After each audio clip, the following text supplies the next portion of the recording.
Outside हम किधर तक देखना चाहते हैं? मार्च। अगर तो मार्च के एंड तक आप तैयार हैं इलेक्शंस के लिए तो हम रुक जाते हैं, नहीं तो हमने फौरी तौर पे असेंबली डिसॉल्व करके पंजाब और केपी में लगे। हुकूमत से कोई मुज़ाकरात नहीं होंगे, इमरान खान का हुक्मरानों को वाज़ेह पैगाम। कहा हमने दोनों असेंबलियां तहलील करके इलेक्शन करवाने हैं। बोल के साथ गुफ्तगू में कहा परवेज इलाही ने मुझे इख्तियार दिया है, जब चाहूं असेंबली तहलील कर दूंगा। मार्च के आखिर तक इलेक्शन के लिए तैयार हैं तो असेंबलियां तोड़ने से रुक जाते हैं।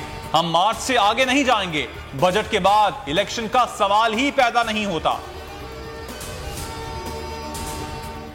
मेरी जनरल बाजवा से मेरे 3.5 साल गुजरे हैं। पहली दफा मैंने रियलाइज किया कि ये कितनी बड़ी मेरी कमजोरी है, क्योंकि मैं इसको ट्रस्ट कर लेता था। जो जनरल बाजवा कहता था मैं कहा हाँ हम दोनों मुल्क के लिए हैं, एस्टेब्लिशमेंट है, फौज है, हमारे इंटरेस्ट एक ही है कि मुल्क को बचाना है। मुझे ये पता ही नहीं था कि किस तरह मेरे से धोखे दिए गए, झूठ बोले गए। यानी हम आखिरी दिनों में भी जब हमें पता था कि ये साजिश चल रही है, मुझे IB की रिपोर्ट आ रही थी कि गेम चल रही है, जब हमें पता चल गया कि पूरी गेम या नवाज शरीफ से इनकी बातचीत चल रही है, इन्होंने प्लान बना लिया है, खास तौर पे जब फैज को जब हटाया तो उसके बाद इनकी गेम तो चल पड़ी थी, तो मुझे तो पता था। इमरान खान ने कई राजों से पर्दा उठा दिया। बोल न्यूज के प्रोग्राम में इमरान खान बोल के साथ में तहलका खेज इंकशाफात। कहा जनरल बाजवा जो कहते थे भरोसा कर लेता था, पता ही नहीं चला किस तरह मुझे धोखा दिया गया। मुझे बाद में पूरी गेम का पता चल गया कि नवाज शरीफ से इनकी बात चल रही है। जनरल फैज को हटाने के बाद इनकी गेम चल पड़ी थी। हैरान था, मुझे कह रहे थे कुछ नहीं है और इधर उधर सिग्नल दे रहे थे। अकेला नहीं था जिसको लाल बत्ती के पीछे लगाया गया। PTI के साथ खड़े हैं, असेंबलियां तहलील करने के लिए इमरान खान के इशारे के मुंतजर हैं। वजीर आला पंजाब परवेज इलाही का दो टोक मौकिफ। कहा तहरीक अदम एतमाद और गवर्नर राज की बातें गीदड़ भपकियां साबित होंगी। 27 किलोमीटर के वजीर आजम के पांव तले से जमीन सिरक रही है।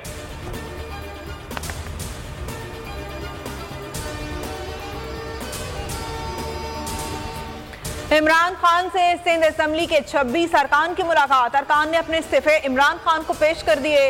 हलीम आदिल शेख कहते हैं आइंदा इमरान खान सिंध के दौरे पर आएंगे और अवाम को चोरों से छुटकारा दिलाएंगे। खुरम शेर जमान बोले सिंध तब्दीली के लिए तैयार है। बल्दियाती इलेक्शन के जरिए कराची का मेयर PTI से होगा।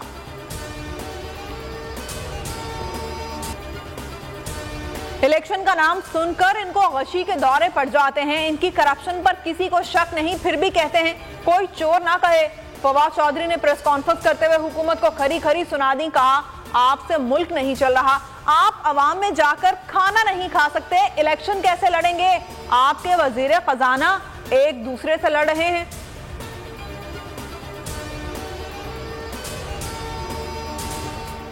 मुल्क में 15 दिनों के अंदर असेंबलियां टूटते देख रहा हूं। शेख रशीद ने बोल न्यूज से खुसूसी गुफ्तगू में कहा 90 दिनों में आम इंतखाबात हो जाएंगे। मुज़ाकरात के लिए हुकूमत आए या ना आए फर्क नहीं पड़ता। अकेला इमरान खान फैसला कुन और मकबूलियत की बुलंदी पर है।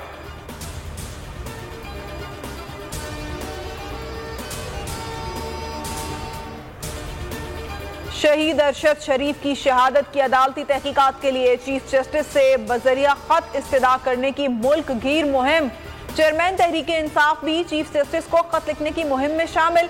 इमरान खान ने चीफ जस्टिस ऑफ पाकिस्तान को खत लिख दिया। मुहिम में अब तक हजारों पाकिस्तानी चीफ जस्टिस को खत लिख चुके हैं।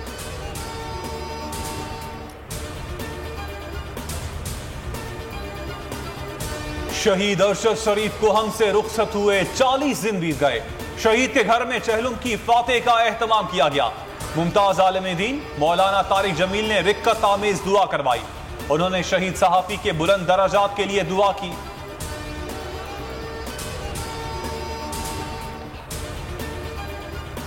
हकीकी सहाफत यही है बोल का मकसद। हर चैलेंज, हर मुश्किल के सामने बोल खड़ा रहा, डटा रहा।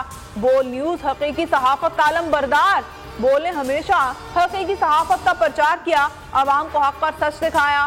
साइफर से हकीकी आजादी मार्च तक बोल कभी झुका नहीं, बिका नहीं। बोल अवाम की दुआओं का तलबगार। आजाद कश्मीर बल्दियाती इंतखाबात का दूसरा मरहला। पूंछ डिवीजन के 4 अजला बाग, हवेली, रावलाकोट और सदनोती में इंतखाबात। गिनती का सिलसिला जारी।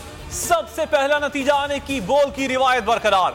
रावलाकोट से पहला नतीजा आया। अब्बासपुर पोठा पोलिंग स्टेशन नंबर 72 के लोकल काउंसिलर की सीट पर पीटीआई के उम्मीदवार 124 वोट लेकर कामयाब हो गए। अब तक पीटीआई ने 32, पीपी ने 13, जबकि नून लीग ने 9 नशिस्तें जीत ली हैं। कराची में 15वीं आलमी उर्दू कॉन्फ्रेंस का आज आखिरी रोज। तीसरे रोज भी इल्मो अदब, तहजीब व सकाफत और फनून लतीफ़ा की मुख्तलिफ जिहतों पर नशिस्तों का सिलसिला जारी रहा। कई किताबों की रोनुमाई मारूफ शायर इफ्तिखार आरिफ। उर्दू कॉन्फ्रेंस में शरीक अवाम की बड़ी तादाद कॉन्फ्रेंस में दिलचस्पी ले रही है।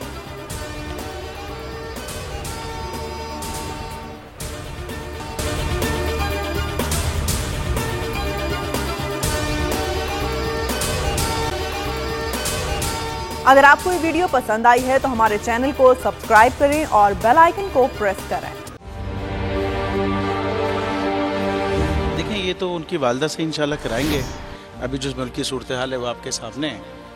हकीकी सहाफ़त का अरशद शरीफ एक, मैं समझता हूँ, बहुत बड़ा हकीकी सहाफ़त का लंबरदार था और हक से 1 इंच नहीं हटा, बल्कि जान देनी पड़ी तो जान दे दी उसने।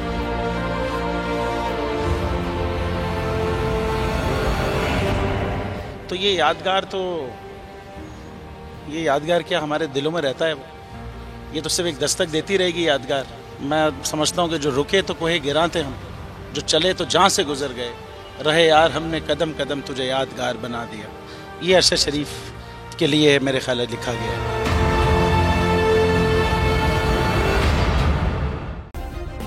सब्सक्राइब करें और बेल दबाएं ताकि कोई खबर रह न जाए।